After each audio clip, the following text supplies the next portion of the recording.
Hey y'all, I'm Jessie Johnson and I coach spiritual entrepreneurs in making bank, multiple 6- and 7-figure businesses with ease and grace. And one of the best tools that I use to teach my clients how to make a lot of money is by working with them on their mindset. And I came up with this tool, which I'm now calling the duality-breaking machine, to help my clients dismantle their limited beliefs. Oftentimes, limited beliefs show up when you are feeling like you have two shitty choices. So let me give you an example. I can show up in service and not make a lot of money, or I can show up as greedy and selfish and make bank. Right? So people come to me often with this false duality in their mind. This is a very, very common unconscious belief that many service-oriented and spiritual folks have. It's something that we're taught, frankly, based on the counterexample, because, we were raised in a culture where there's a lot of examples of people who are wealthy because they have some level of greed or selfishness. But the truth is that there are 4 options here, at minimum. Not only is it possible to be in service and make money, but my suggestion is that it's the only good option if you're trying to make money. And I actually think that this is also very common.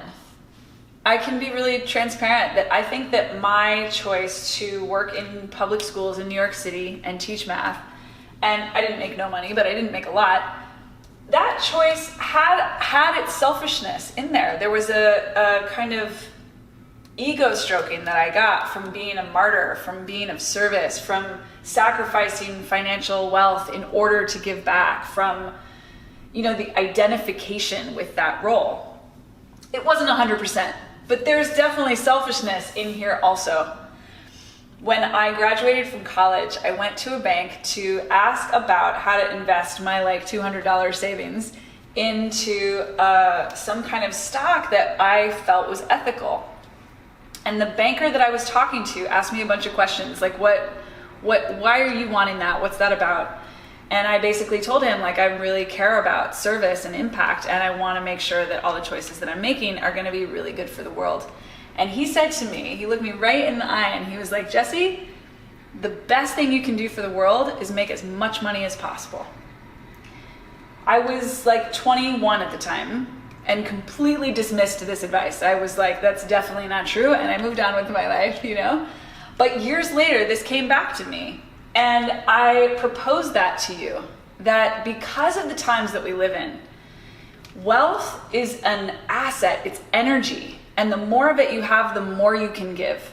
So not only can you think of it that when you're in service, then it's possible to make bank, but also that when you make bank, it's more possible to be in service. I mean, if you think about philanthropists, again, I'm not trying to say it's just this. It's not. You can find examples of all 4, but this is the one that I'm interested in. And I propose that this is the one that most of you are interested in when you look at it consciously. So the purpose of this 2x2 duality-breaking machine is to help you look at the truth of what you can actually choose from so that you can make a conscious choice. I invite you to join me here. Everything you want is already